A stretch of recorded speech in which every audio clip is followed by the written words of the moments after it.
사람의 그 기본이 어디에 있는지 그거를 보게 해준 거여서 참 그야말로 눈이 뜨는 이 책입니다. 총균철.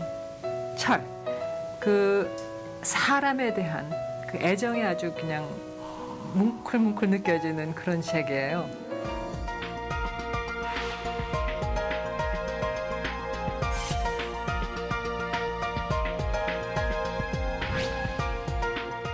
I'm the author of Gun, Germs, and Steel.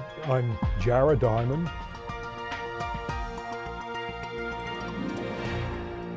Professor Diamond, Yes, here I am. are you there? Can you- Where? Can you hear me? I can definitely hear you, but now I see you. Wonderful to see you, sir. I'm here. Yes, I'm truly honored to be having this conversation with you. Thank you. Many years ago, a television channel in Korea went around asking leaders in various fields to name one book that had touched them the most. And for me, the answer was immediate. I didn't even have to think. Guns, Germs, and Steel. And it was so mind-opening and even liberating. And I was even happily surprised to learn from the interviewer that the book, in fact, topped the list of favorite readings among the students at Seoul National University at the time. I've also read Collapse and Upheaval, of course, so I owe you a great deal for the way I think and for the way I look at the world and humanity. So it's definitely an understatement to say that I am very honored and delighted to have this conversation with you, of course, though by video. I would like to begin by expressing my pleasure at having any contact with Korea, even if it is virtual contact. My first visit to Korea was about 22 years ago when I learned about your wonderful writing system, Hangul, which I discovered is the best writing system in the world with no close second. So it was Hangul that got me interested in Korea. Ever since then, I've returned to Korea about 5 times, always with much pleasure because I really enjoy being with Korean people. So it's a pleasure for me to be with you, even virtually. In light of your lifelong work observing and analyzing humanity's evolution on our planet, what do you think will be the lasting impact of the COVID-19 pandemic on humankind? It has certainly thrown a lot of cold water on our 21st century confidence that we have reached the pinnacle of scientific and technological achievements. COVID is a disease that came to humans from animals. All of the major new diseases of humans in the last half century have come to us from animals.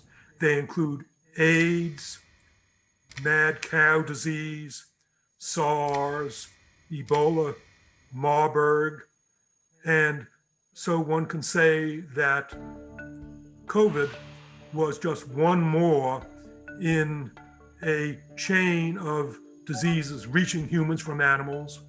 As long as humans have contact with animals, it is inevitable that we will acquire diseases from animals just as we have in the past. COVID will not be the last disease that we acquire from animals. 네, 다이아몬드 교수님의 책에서 알 수 있듯이 총균쇠 이 3가지가 인류의 역사를 변화시키는 가장 중요한 요인이었다고 하는데요. 코로나뿐만 아니라 정말 인류의 역사에는 늘 균이 반복적으로 등장을 했던 것 같습니다. 코로나는 어떤 의미로 남을까요? Will a vaccine be possible? Well, a vaccine has not been possible against AIDS and malaria. It was possible against smallpox. Will it be possible against COVID? We don't know. Will a COVID vaccine protect everyone? We don't know. The best guess is that it may protect half of the people who receive the vaccine. Will COVID mutate or have multiple strains, as does flu, requiring new vaccines every year? Maybe. We don't know. If you receive the vaccine, how long will the protection last? Will it last 1 year? Will it last 3 months? We don't know. All of this means then, in answer to your question, the lasting impact of COVID, if one is very optimistic and thinks that COVID will disappear as a risk as soon as we have a vaccine, I would say no, that is very uncertain. COVID is likely to be a problem for us for the foreseeable future. Well, that's 아이고. certainly a very sobering observation, and I find myself walking closer to the screen unconsciously because I want to hear you so closely and carefully and as articulately as possible. So I'm back at my place now. In Guns, Germs, and Steel, you describe the constructive paranoia of the indigenous habitants of New Guinea. Their hyper-vigilant attitudes, I think is the way it was described, towards risks. What led you to that observation, and can you find something related or even similar going on amidst the COVID-19 pandemic? Constructive paranoia is considered a psychiatric disease. If you are paranoid, if you have exaggerated fears, you should be treated by a psychiatrist. Constructive paranoia is instead an attitude that I learned in New Guinea from New Guineans. In New Guinea, most New Guineans do not have easy access to hospitals or doctors. If something happens, you are in deep trouble in New Guinea. And so New Guineans learn to be very careful. Year after year in New Guinea, when I first went to New Guinea, I had the American attitude, I'm big and tough and I don't have to be afraid of anything.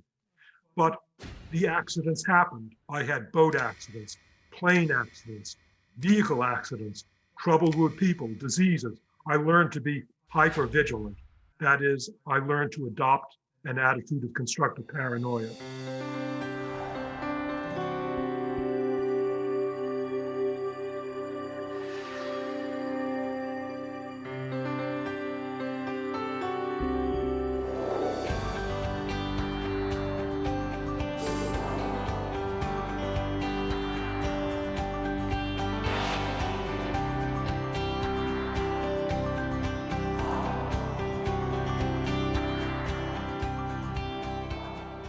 Constructive paranoia is an attitude that the world needs now. Some countries lead us in showing the way to constructive paranoia. The United States, certainly not.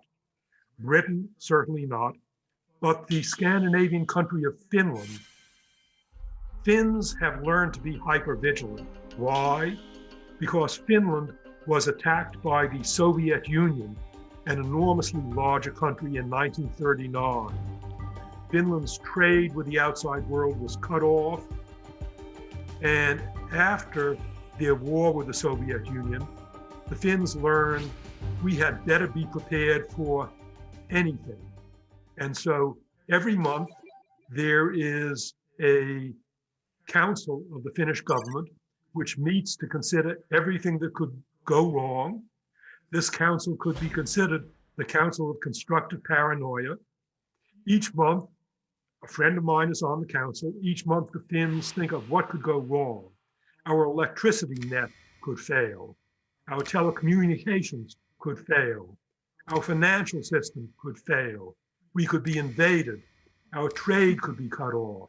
There could be an epidemic. And so the Finns prepare themselves for everything. Of course, they were prepared for possible diseases. 3 years ago, before COVID existed, the Finns had already stockpiled face masks to protect themselves against a possible emerging disease. And so when COVID arrived, the Finns were prepared. Americans were not prepared. Most of the world was not prepared. People of the world should not be overreacting to other peoples, should not be prejudiced against other peoples, should instead think of everything that could go wrong and prepare for it, just as did Finland, and just as Vietnam was very well prepared when COVID struck in Vietnam. So there are countries that are well prepared, and there are countries like my country that were not well prepared.